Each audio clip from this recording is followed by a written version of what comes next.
इन दिनों डिवोर्स की खबरें तो आजकल सोशल मीडिया पे काफी पढ़ते जा रही हैं। आए दिनों आप ये सुनते होंगे किसी फलाने सेलिब्रिटी का डिवोर्स हो गया, किसी मेल सेलिब्रिटी ने डिवोर्स के बाद अपनी वाइफ को 500 करोड़ दिए, 200 करोड़ दिए और भी ना जाने क्या क्या। और आप लोग अगर सोशल मीडिया पे एक्टिव हो तो ये तो जरूर जानते होंगे हार्दिक पांड्या और नताशा के डिवोर्स के केस के बारे में। सब लोगों ने हार्दिक पांड्या को तो काफी प्रेज किया कि उसने सारी प्रॉपर्टी अपने माँ के नाम पर कर दी थी, नताशा को एक फुटी कौड़ी भी नहीं देनी पड़ी। ये तो चलो एक केस है जो आप लोगों ने सोशल मीडिया पर देखा, पर ऐसे हजारों केस हैं जो फेक डिवोर्स के अराउंड घूमते हैं। ऐसी बहुत लड़कियां हैं जो जानबूझकर अमीर लड़कों से शादी करती है और उन्हें कम टाइम में डिवोर्स दे देती है क्योंकि उन्हें सिर्फ और सिर्फ एलिमनी चाहिए होती है। अगर देखा जाए तो फेक डिवोर्स के केसेस इंडिया में कोई नॉर्मल नहीं है, दिन पे दिन ये केसेस और भी ज्यादा बढ़ते जा रहे हैं। आप लोगों को क्या लगता है, क्या ये चीज सही है? आखिर ऐसा लड़कियां क्यों कर रही हैं? लड़के जो काम नहीं करते या फिर उनकी नेटवर्थ जीरो है, क्या उनको भी एलिमनी मिलनी चाहिए? आइए इस वीडियो में जानते हैं आखिर ऐसा क्यों हो रहा है। What is the reason behind it? भारतीय क्रिकेटर युजवेंद्र चहल और उनकी पत्नी धनश्री वर्मा की तलाक की खबरें इन दिनों सुर्खियों में। अब इन्हीं चर्चाओं के बीच युजवेंद्र चहल ने अपने इंस्टाग्राम स्टोरी पर एक तस्वीर शेयर की है जिसे फैंस उनके तलाक से जोड़कर देख रहे हैं। इस तस्वीर में लिखा है कि खामोशी सबसे गहरी आवाज है उनके लिए जो सारे शोर शराबे से उठकर सुन सकते हैं। India is witnessing a significant rise in divorce rates, which reflects a broader change in the nation's social and economic landscape. According to the National Family and Health Survey, divorce rates have surged by 35% over the past 5 years.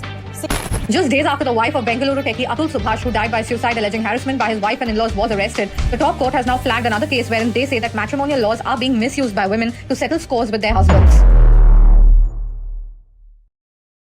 पहले तो ये समझते हैं कि alimony होता क्या है। Alimony दरअसल हस्बैंड वाइफ के डिवोर्स के बाद जो पैसे फाइनेंशियली वीकर पार्टनर को दिए जाते हैं to maintain their lifestyle easier, उसी को एलिमनी कहते हैं। अगर एलिमनी का कॉन्सेप्ट देखें तो एलिमनी का कॉन्सेप्ट हिंदू मैरिज एक्ट 1995 में इंट्रोड्यूस किया गया था। इस लॉ में पहली बार ये डिफाइन किया गया था कि फाइनेंशियली वीकर स्पाउस को शादी के डिवोर्स के बाद इकोनॉमिकली सपोर्ट मिलना चाहिए ताकि वो इकोनॉमिकली तौर पर सफर ना करे। अगर ब्रिटिशर्स के टाइम पर देखा जाए तो उस समय कोई जनरली लॉ डिफाइंड नहीं था। उस समय हिंदू लॉ, मुस्लिम टाइप के लॉ थे जो कि रिलीजियस बेस्ड थे। उसमें फाइनेंशियली सपोर्ट डिवोर्स के बाद ऐसा कोई लॉ डिफाइंड ही नहीं था। लेकिन आजादी के बाद एक यूनिफॉर्म सिविल लॉ बनाने की जरूरत समझी गई, तभी हिंदू मैरिज एक्ट 1955 पहली बार इंट्रोड्यूस किया गया। अगर मुस्लिम औरतों के लिए देखा जाए तो separate provision under Muslim women protection right on divorce act 1986 में पास किया गया था। तभी से ये कॉन्सेप्ट एलिमनी वाला इंडिया में चलते आ रहा है। पर ये लॉ अगर आप देखें तो महिलाओं की सेफ्टी, महिला इकोनॉमिकली सफर ना करे इसलिए बनाया गया है। पर अभी आप गौर से देखें तो महिलाएं इसका मिसयूज कर रही हैं। वो जानबूझकर एलिमनी डिवोर्स के बाद क्लेम करती हैं ताकि उन्हें पैसे मिल जाए क्योंकि ये इजी मनी है। वो जानबूझकर सिर्फ इसीलिए, इसी मकसद से शादी कर रही हैं कि उन्हें इजीली डिवोर्स के बाद एलिमनी मिल जाए। अगर एनसीआरबी डेटा के हिसाब से देखा जाए तो 2020 में करीब 1,11,539 केस डोमेस्टिक वायलेंस के दायरे में रजिस्टर हुए थे जो सेक्शन 498A में आते हैं। इनमें से करीब 19.5% केसेस को पुलिस ने मेरिटलेस या फेक डिक्लेयर कर दिया था। इन केसेसों में 5,520 केसेस पुलिस ने फेक पाए और इनमें से 16,151 केसेस को एविडेंस के कमी के कारण क्लोज कर दिया गया। अगर सुप्रीम कोर्ट की माने, सुप्रीम कोर्ट ने भी ये बयान दिया था कि सेक्शन 498A और मेंटेनेंस लॉ का मिसयूज बढ़ते जा रहा है। फॉल्स केसेस के चलते मैरिटल डिस्कॉर्ड बनने का कारण बन रहा है और इसमें इनोसेंट लोग फंस रहे हैं। अगर अर्बन एरियाज के डेटा के हिसाब से देखें तो अर्बन एरियाज में जानबूझकर औरत डिवोर्स देते जा रही हैं, जिसमें डिवोर्सी मेल एलिमनी देने के लिए मजबूर होते जा रहे हैं।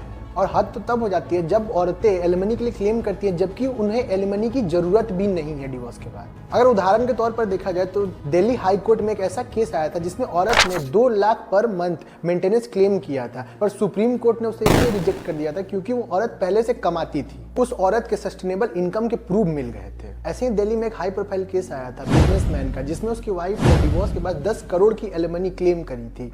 पर इन्वेस्टिगेशन के बाद ये पता चला कि उसकी वाइफ को उस पैसे की जरूरत ही नहीं थी। वो खुद पहले से ही फाइनेंशियली इंडिपेंडेंट थी।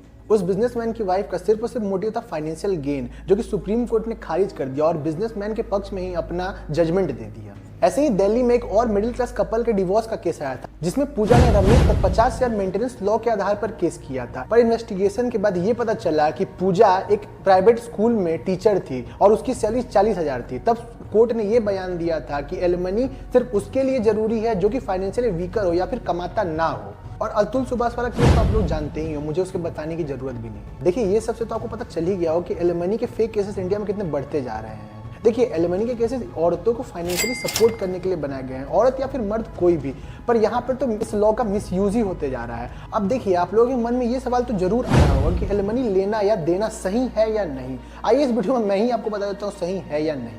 अगर मेरे पर्सपेक्टिव से देखा जाए तो सामने वाला पार्टनर अगर सही कमा रहा है, अगर उनकी इनकम लेवल सही है, तो उन्हें एलिमनी देने की क्या ही जरूरत है। सुप्रीम कोर्ट भी यही कंसिडर करता है कि अगर आपकी इनकम लेवल सही है तो आपको एलिमनी देने की कोई जरूरत नहीं है। कोई अगर पार्टनर ऊपर नीचे कमाता है तभी आप एलिमनी लें या फिर एलिमनी दें। फॉर एग्जाम्पल सुप्रीम कोर्ट ने एक केस में तो ये भी कहा था कि अगर कोई व्यक्ति 1 लाख रुपए से ज्यादा कमा रहा है तो वो अपने सामने वाले पार्टनर पर एलिमनी क्लेम नहीं कर सकता है। हाँ, इसमें एक स्पेशल केस भी है कि अगर सामने वाला पार्टनर वर्किंग है पर उसकी सैलरी कम है और उसके साथ बच्चे भी हैं, तो वो इंसान सामने वाले पार्टनर पर एलिमनी क्लेम कर सकता है और उसे एलिमनी मिल भी सकती है। इंडियन कोर्ट्स का ये कहना है कि एलिमनी नीड बेस्ड होती है, ना कि ऑटोमेटिक राइट्स। लेकिन अगर इनकम डिस्पैरिटी हो या फिर स्पेशल नीड हो तब फिर आप एलिमनी दे सकते हैं, उसमें तो सुप्रीम कोर्ट भी एग्री है। देखिए, ये सब तो औरतों की बात होगी, पर आप लोगों ने कभी सोचा कि अगर मर्द ना कमाता हो तो उसको भी एलिमनी मिलनी चाहिए या नहीं? लॉ ये कहता है कि अगर मर्द डिवोर्स के बाद नहीं कमाता या फिर इकोनॉमिकली सफर कर रहा है तो वो भी मेंटेनेंस क्लेम कर सकता है। अगर लॉ की देखें तो बेसिकली लॉ जेंडर न्यूट्रल है, जिसमें कोई भी हो, मर्द हो या फिर औरत, वो एलिमनी या फिर मेंटेनेंस क्लेम कर सकता है।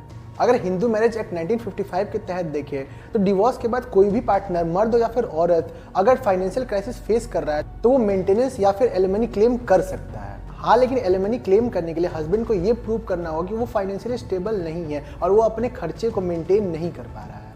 इसी तरह सेक्शन 25 के अनुसार डिवोर्स के बाद हस्बैंड एलिमनी भी क्लेम कर सकता है। अगर रियल लाइफ केसेस देखें तो ऐसे बहुत सारे केसेस हुए हैं जिसमें मर्दों को भी मेंटेनेंस दिया गया है, जैसे रोहित चौहान और श्वेता चौहान वाला केस, जिसमें कोर्ट ने यह कहा था कि अगर हस्बैंड डिपेंडेंट है और वाइफ इंडिपेंडेंट है तो एलिमनी या फिर मेंटेनेंस हस्बैंड को भी मिलनी चाहिए, जिसमें रोहित चौहान को करीब 20,000 मेंटेनेंस मिली थी। जैसा कि मैंने आपको प्रीवियस केस में बताया कि ऐसा कोई जरूरी नहीं है कि सिर्फ औरत ही एलिमनी क्लेम कर सकती है। अगर दोनों में से कोई एक भी फाइनेंशियली वीकर है तो एलिमनी क्लेम कर सकती है और कोर्ट उसकी पूरी मदद करता है ताकि उसे एलिमनी मिल जाए। पर यहाँ तो कुछ और बात हो जा रही है, यहाँ पर औरतें जानबूझकर फेक एलिमनी क्लेम कर रही है जबकि वो फाइनेंशियली वीकर नहीं है तब भी, ताकि उन्हें पैसे कमाने के लिए मेहनत न करनी पड़े और वो इजी मनी कहीं से भी कमा लें। देखिए, अगर मेरे पॉइंट ऑफ व्यू से देखें तो एलिमनी उसको क्लेम करनी चाहिए जिसको सच में जरूरत है, जो कि अपनी फाइनेंशियल कंडीशन में सक्षम नहीं है। पर आज के समय अगर देखा जाए तो मर्द इसलिए एलिमनी क्लेम नहीं करते ताकि लोग और सोसाइटी ये कहेंगे कि ये अपनी बीवी का पैसा खा रहा है। सोसाइटी क्या कहेगी, लोग क्या कहेंगे कि ये कमाता नहीं है, ये वो। मेरे पॉइंट ऑफ व्यू से एलिमनी उसको क्लेम करनी चाहिए जिसको सच में जरूरत हो। देखिए, ये तो मेरा पॉइंट ऑफ व्यू था, पर अपना पॉइंट ऑफ व्यू आप कमेंट में जरूर शेयर कर सकते हैं। इस वीडियो को अपने दोस्तों को जरूर शेयर करें। धन्यवाद।